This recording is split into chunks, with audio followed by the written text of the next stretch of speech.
नमस्कार मित्रों, chemistry standard 12 chapter number 7 P विभागना तत्वों एमां छेल्ले समूह नंबर 17 हेलोजन समूह एमां आंतर हेलोजन संयोजनों विषे आपणे अभ्यास कर्यो हतो, पण ए टूंकमां कर्यो हतो। हजी आंतर हेलोजन संयोजन विषे डिटेलमां अभ्यास करशुं तेनी पहेला हेलोजन तत्व पैकी हेलोजन तत्वों एक खूब महत्वનું संयोजन क्लोरीन અને બીજું HCl હાઇડ્રોજન ક્લોરાઇડ। તો આ બંનેની બનાવટ, એના ગુણધર્મો અને ઉપયોગો એના વિશે આજે આપણે સ્ટડી કરવાના છીએ। તો એમાં સૌથી પહેલા ક્લોરીન। હવે ક્લોરીન નામ સીલે નામના વૈજ્ઞાનિકે આપ્યું અને મેંગેનીઝ ઓક્સાઇડ અને હાઇડ્રોક્લોરિક એસિડ વચ્ચેની પ્રક્રિયાથી ક્લોરીન એને બનાવ્યો હતો। એટલે સૌથી પહેલા ક્લોરીન બનાવનાર વૈજ્ઞાનિક સીલે। હમ્ફ્રી ડેવીએ લીલાશ પડતો પીળા રંગનો વાયુ છે। ગ્રીક ભાષામાં ક્લોરસનો મતલબ લીલાશ પડતો પીળો રંગ થાય। એના આધારે હમ્ફ્રી ડેવીએ ક્લોરીન શબ્દ નામ આપ્યું। હવે પ્રયોગશાળામાં બનાવટ માટે manganese dioxide plus HCl gives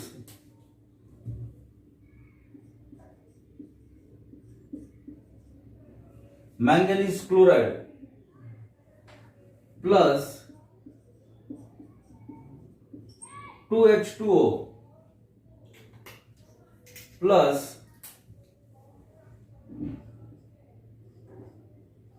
Cl2। હવે 4HCl ક્લોરીનના 4 એટમ્સ અથવા પરમાણુ છે, એમાંથી બે મેંગેનીઝ ક્લોરાઇડ સાથે જોડાણા Cl2। હવે આવી જ પ્રક્રિયા NaCl અને સલ્ફ્યુરિક એસિડની સાથે મેંગેનીઝ ડાયોક્સાઇડની કરીને પણ Cl2 મેળવી શકાય। હવે 4NaCl plus manganese dioxide plus 4H2SO4। અહીંયા પહેલા NaHSO4 sodium hydrogen sulphate, manganese એક છે પ્લસ MnCl2। હવે ઓક્સિજનની સંખ્યા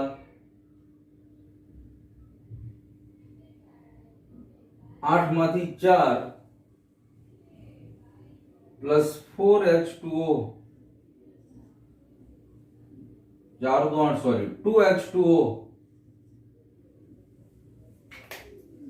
प्लस Cl2। હવે ઓક્સિજન ને બેલેન્સ છે જોઈ જોઈએ એટલે બધાની જ ખબર પડી જશે બેલેન્સ છે કે નહીં। આ બાજુ ઓક્સિજન 16 प्लस 2 18 16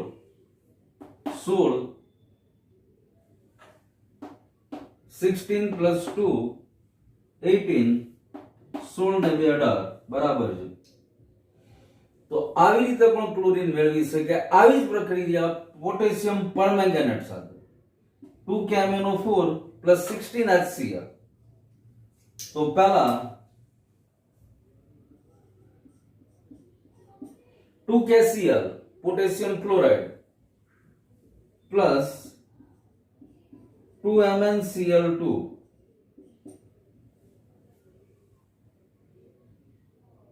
હવે 16HCl છે 8H2O 2 2 4 ક્લોરીન 4 ને 2 6 લીધા છે 16 16 માંથી 6 જાય એટલે 10 બચ્યા પ્લસ 5Cl2। તો પ્રયોગશાળામાં ક્લોરીન આવી રીતે સહેલાઈથી બનાવી શકાય। હવે લાર્જ સ્કેલ ઉપર અથવા ઔદ્યોગિક ઉત્પાદન ક્લોરીનનું આવી પદ્ધતિથી કરવામાં આવે છે। એમાં સૌથી પહેલા ડીકન પદ્ધતિ, ડીકન પ્રોસેસ। HCl અને ઓક્સિજન સાથે પ્રક્રિયા, પણ CuCl2 અને 723 કેલ્વિન તાપમાન, CuCl2 એઝ એ કેટાલિસ્ટ અથવા ઉદ્દીપક અને 723 તાપમાનમાં આ પ્રક્રિયા થાય છે. આ પ્રક્રિયાના અંતે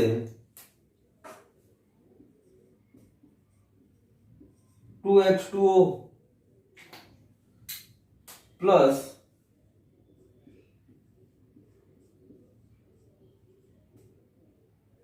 Cl2 આવી રીતે ક્લોરીન પ્રાપ્ય બને છે.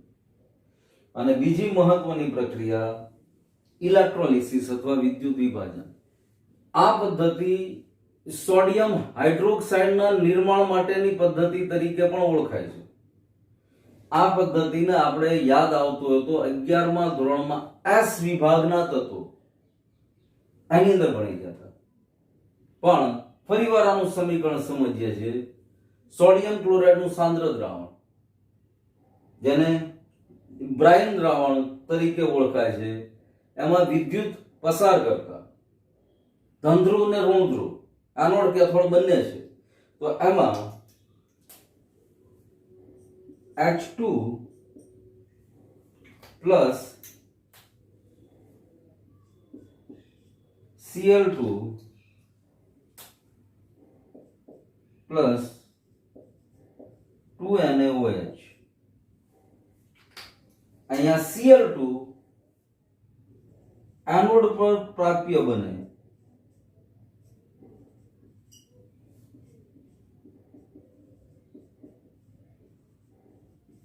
અને હાઇડ્રોજન વાયુ કેથોડ ઉપર પ્રાપ્ય બને અને સોડિયમ હાઇડ્રોક્સાઇડ પ્રાપ્ય બને સાથે સાથે. પણ અત્યારે આપણે ક્લોરીનની બનાવટની અથવા ક્લોરીનના ઉત્પાદનની વાત કરીએ છીએ, તો આવી રીતે પણ ક્લોરીન વાયુને બનાવી શકાય છે. તો આ બધી જ ક્લોરીનની અલગ અલગ બનાવટ થઈ. પ્રયોગશાળામાં ઔદ્યોગિક ઉત્પાદન, આ બધી પ્રક્રિયાઓ યાદ રાખવાની છે. પણ દર વખતે કીધું એમ પ્રક્રિયકના નામ અને સામે બનતી નિપજ આટલું ક્લિયર હોય તો બેલેન્સ કરતા તો આવડી જશે. પછી બહુ જાજી તકલીફ નહીં પડે. એટલું ખબર હોવી જોઈએ કે સૌથી પહેલા સિલેએ મેંગેનીઝ ડાયોક્સાઇડ અને HCl નો ઉપયોગ કરી અને બનાવ્યો હતો પૂરે. તો MnO2 HCl મૂકશો એટલે તરત જ દિમાગ કામ કરવા મળશે કે કેટલા મોલ કોના જોશે. પછી આ જ પ્રક્રિયા મેંગેનીઝ ડાયોક્સાઇડની NaCl અને H2SO4, પોટેશિયમ પરમેંગેનેટ સાથે HCl ની પ્રક્રિયા અને ઔદ્યોગિક બનાવટની બંને પ્રક્રિયા તો વધારે સહેલી છે. તો હવે ક્લોરીનની બનાવટ સમજ્યા પછી એના ગુણધર્મો, ભૌતિક ગુણધર્મો અને રાસાયણિક ગુણધર્મો. ક્લોરીનની બનાવટ પછી હવે ક્લોરીનના ભૌતિક ગુણધર્મો, રાસાયણિક ગુણધર્મો.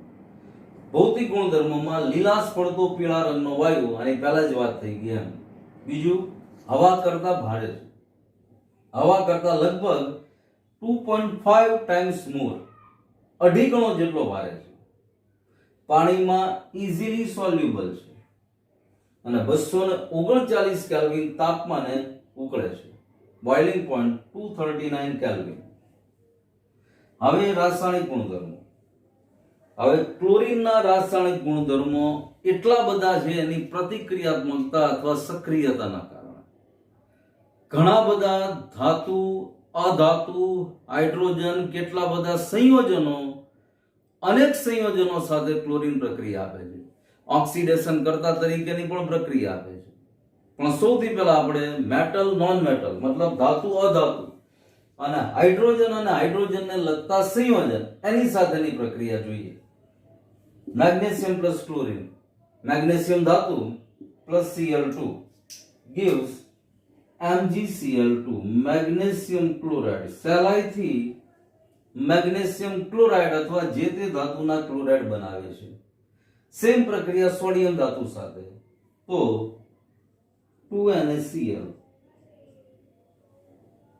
હવે અધાતુ તરીકે જો તો ફોસ્ફરસ લીધો, જો P4 6Cl2, તો 4PCl3 ફોસ્ફરસ ટ્રાઇક્લોરાઇડ. હવે અહીંયા ક્લોરીનની માત્રા વધારે લીધી હોય તો ફોસ્ફરસ પેન્ટાક્લોરાઇડ પણ બની શકે. એવી જ રીતે સલ્ફરનો chloride acid plus 4Cl2 4S2Cl2. આ સંયોજન પણ અગાઉ આપણી સામે આવી ગયું. તો આવા બધા સહેલાઈથી સંયોજનો ક્લોરીન ધાતુ અધાતુ સાથે બનાવી શકે છે. સેમ હાઇડ્રોજન સાથે H2 Cl2 gives hydrogen chloride HCl. એવી જ રીતે H2S Cl2 આ હાઇડ્રોજનનો સંયોજન થયું. હાઇડ્રોજન સાથે તો ખૂબ જ આકર્ષણ ધરાવી સહેલાઈથી પ્રક્રિયા આપે છે, પણ જે સંયોજનમાં હાઇડ્રોજન હોય એવા સંયોજનો સાથે પણ સહેલાઈથી પ્રક્રિયા આપી શકે છે. Hydrogen sulphide plus Cl2 2HCl plus sulphur. સલ્ફરને છૂટી પાડી સલ્ફર અધાતુ તરીકે અહીંયા મુક્ત થઈ.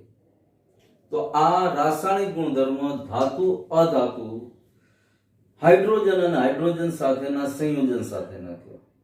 હવે ખાસ એના ગુણધર્મો આલ્કલી સાથે અને એઝ એ ઓક્સિડાઇંગ એજન્ટ ઓક્સિડેશન કરતા તરીકેની પણ ક્લોરીનની પ્રક્રિયાઓ એના રાસાયણિક ગુણધર્મોમાં આગળ જોઈએ છે.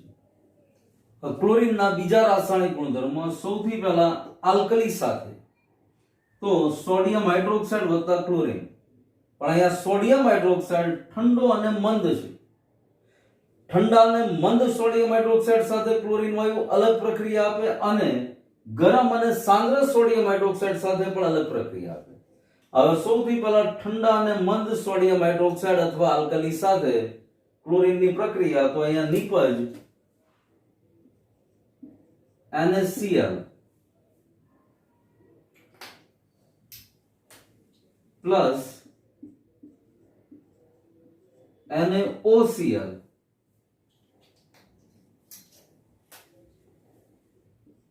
Plus H2O. ખૂબ જ મહત્વનું સંયોજન જેનું નામ છે સોડિયમ હાઇપોક્લોરાઇડ.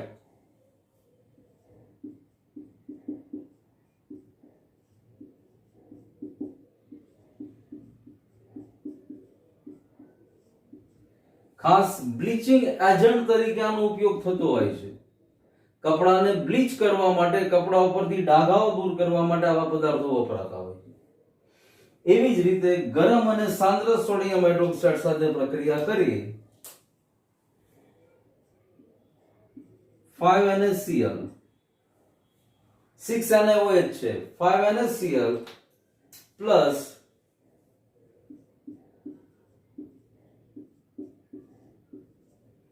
NaClO3 6 હાઇડ્રોજન છે પ્લસ 3H2O.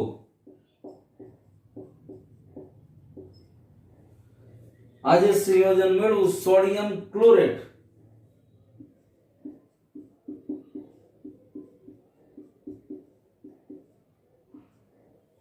તો ગરમ અને સાંદ્ર સોડિયમ હાઇડ્રોક્સાઇડ સાથે આવી પ્રક્રિયા આપે છે.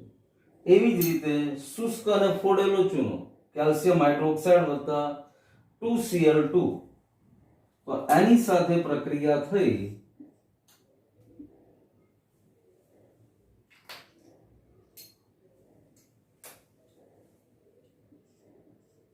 CaCl2 પ્લસ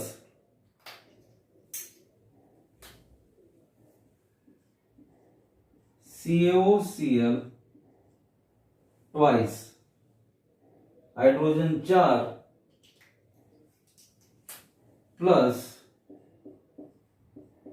2H2O क्लोरीन 2 ने 2 4 क्लोरीन 2 कैल्शियम कैल्शियम ऑक्सीक्लोराइड આવું સંયોજન બનાવે છે.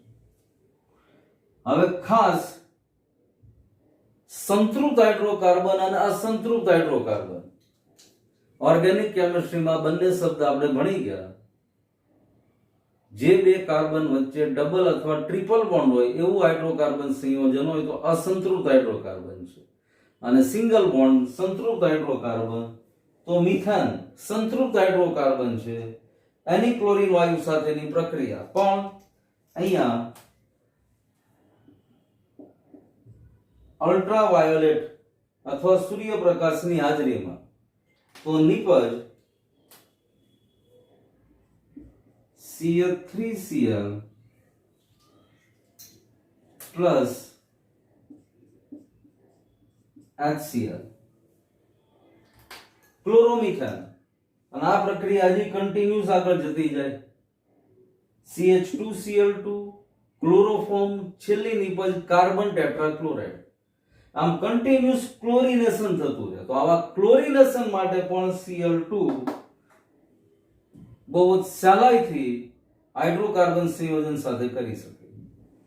એવી જ રીતે ethene CH2 double bond CH2 આ અસંતૃપ્ત હાઇડ્રોકાર્બન છે, તો એની સાથે યોગશીલ પ્રક્રિયા આપી અને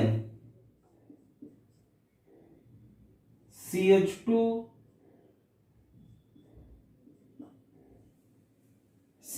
double bond CH2 1 2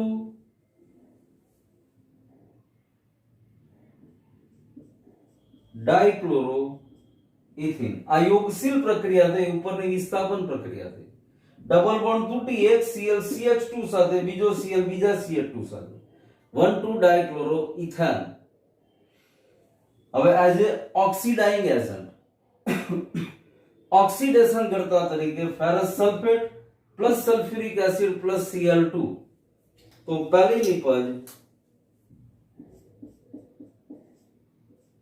Fe twice SO4 thrice, Fe2SO4 thrice plus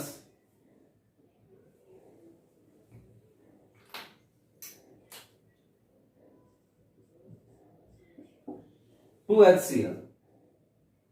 અહીંયા ઓક્સિડેશન કરતા તરીકે Cl2 એ ભાગ ભજવ્યો. એવી જ રીતે SO2 plus 2H2O plus Cl2. તો અહીંયા H2SO4 plus 2HCl. Sulphur 4 hydrogen 2 2 4 સંતુલિત છે. હવે અહીંયા ક્લોરીન નું ઓક્સિડેશન આંક 0, અહીંયા ક્લોરીન નું ઓક્સિડેશન આંક -1. ક્લોરીન નું પોતાનું રિડક્શન થયું પણ બીજાનું ઓક્સિડેશન કર્યું. નીચેની પ્રક્રિયામાં પણ સેમ. અહીંયા સલ્ફર નું ઓક્સિડેશન આંક જો તો +4 છે, અહીંયા +6 થઈ ગયું, તો સલ્ફર નું ઓક્સિડેશન થયું. આવી ઘણી બધી પ્રક્રિયાઓ છે, બુકમાં પણ આપી છે. બુક સિવાય પણ આવી ક્લોરીનની ઢગલો પ્રક્રિયાઓ મળશે. કારણ હમણાં જ કીધું એમ, ક્લોરીન ખૂબ જ સક્રિય કરતા વાયુ છે, ખૂબ જ સક્રિય છે, એકદમ રિએક્ટિવિટી વધારે છે, અને એવા જ એના ઉપયોગો છે. ઉપયોગો ખાસ કરીને જોઈએ તો જો હજી એક પ્રક્રિયા H2O plus Cl2, અહીંયા પ્રક્રિયા થઈ 2HCl plus નવજાત ઓક્સિજન. કેટલી બધી વિરંજન પ્રક્રિયામાં, જેને અંગ્રેજીમાં બ્લીચિંગ કહેવાય. તો આવા બ્લીચિંગ પ્રક્રિયાઓ માટે પણ ક્લોરીન ખૂબ જવાબદાર વાયુ છે. આ ઉપરાંત ખૂબ જ અગત્યના ઘણા બધા કાર્બનિક સંયોજનો, હમણાં વાત કરી એમ ક્લોરોફોર્મ, કાર્બન ટેટ્રાક્લોરાઇડ, આવા અગત્યના સંયોજનો બનાવવામાં પણ ક્લોરીન ખૂબ અગત્યનો ભાગ ભજવે છે. DDT જેવા જંતુનાશક માટે પણ ક્લોરીન ઉપયોગી પદાર્થ છે. આ ઉપરાંત અશ્રુ વાયુ, જેને અંગ્રેજીમાં ટીયર ગેસ કહેવાય, મસ્ટાર્ડ વાયુ, ઉપરાંત ફોસ્જીન COCl2, આવા વાયુઓ બનાવવા માટે પણ Cl2 ખૂબ અગત્યનો પદાર્થ છે. તો આ બધા ક્લોરીનના ઉપયોગો થયા. તો આમ ક્લોરીનની બનાવટ, ગુણધર્મો, ઉપયોગો.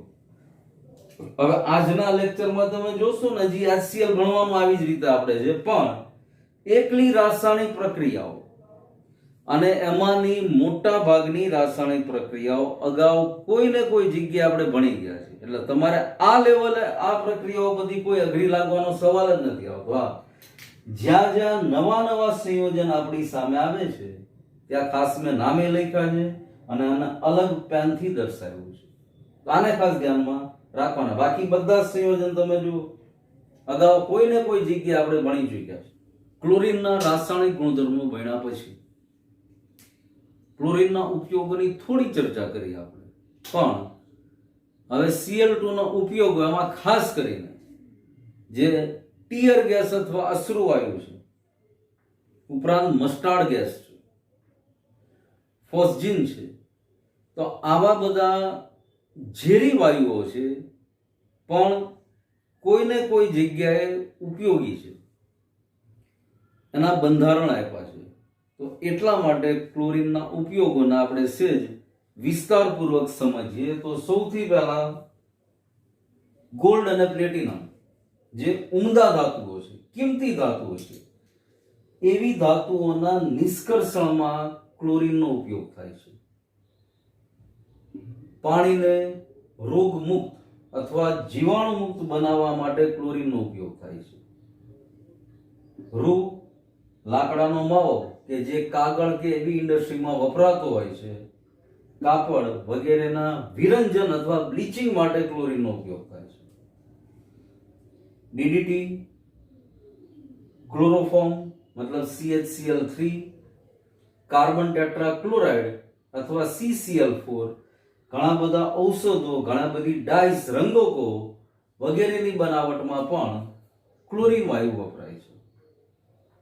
હવે ખાસ જો મસ્ટાર્ડ વાયુ, જેનું બંધારણીય સૂત્ર અહીંયા આપ્યું છે, એમાં બરાબર માર્ક કરો. સલ્ફર CH2CH2Cl CH2CH2Cl, ઉપરાંત અશ્રુવાયુ અથવા tear gas CCl3 × NO2, ફોસ્જીન COCl2. આ છે બધા ઝેરી વાયુ, પણ હમણાં જ વાત કરી એમ કોઈને કોઈ જગ્યાએ આપણા વ્યવહારિક કામમાં, વ્યવહારિક જિંદગીમાં કંઈક ને કંઈક ઉપયોગી છે. હવે આ ફોસ્જીન ખાસ ધ્યાનમાં રાખવાનું, આની સાથે મિક્સ ન થઈ જાય. આ આપણે ભણી ગયા અહીંયા બરાબર જો ફોસ્ફીન, આ જ ચેપ્ટરમાં PH3 આ ફોસ્ફીન નું સૂત્ર છે. એમોનિયા NH3 PH3 નાઇટ્રોજન સમૂહનું તત્વ ફોસ્ફરસ અને PH3 ફોસ્ફીન તરીકે ઓળખાય, જ્યારે આ ફોસ્જીન છે. તો આ ક્લોરીન વાયુના ગુણધર્મો, બનાવટ અને ઉપયોગો, એમાંના ઉપયોગો છે. હવે HCl પણ આજે ઘણી બધી રાસાયણિક પ્રક્રિયાઓ આપણે ભણ્યા. એટલે હવે HCl આની પછીના પીરિયડમાં આપણે ભણીશું. HCl ની બનાવટ, એના ગુણધર્મો, એના ઉપયોગ. આજે મિક્સ નથી કરવું, કારણ કે આમ જુઓ તો 20-25 જેટલી રાસાયણિક પ્રક્રિયાઓ આપણી સામે આવી ગઈ. એટલે આજના દિવસમાં આટલું કાફી છે, વધારે નથી આજે ભણવું. આની પછીના પીરિયડમાં HCl, એની બનાવટ, ગુણધર્મો, ઉપયોગો અને ઓક્ઝો એસિડ, હેલોજન તત્વોના ઓક્ઝો એસિડ અને HCl આની પછીના પીરિયડમાં આપણે ભણીશું. હવે આજે જે કાંઈ ભણ્યા એમાં કોઈ પણ પ્રકારનો ડાઉટ કે ડિફિકલ્ટી હોય ચોક્કસ ફોન કરવાનો, મેસેજ કરવાનો. રાઈટ? અહીંયા સુધી આજે આપણે રાખીએ છીએ. જે કાંઈ આજે ભણ્યા, જે કાંઈ રાસાયણિક પ્રક્રિયાઓ ભણ્યા, એ બધી જ્યાં સુધી જોયા વગર લખતા ન આવડે ત્યાં સુધી પાકી બુકમાં, ફેર નોટમાં લખવાની નહીં. અને પછી આપણે બનાવેલી નોટની અંદર એ બધી જ રાસાયણિક પ્રક્રિયાઓ જોયા વગર લખવાની. બસ આ આજનું આપણું હોમવર્ક. બરાબર? આની પછીના પીરિયડમાં મળીએ છીએ HCl અને હેલોજનના ઓક્ઝો એસિડ વિશે ચર્ચા કરીશું. Thank you.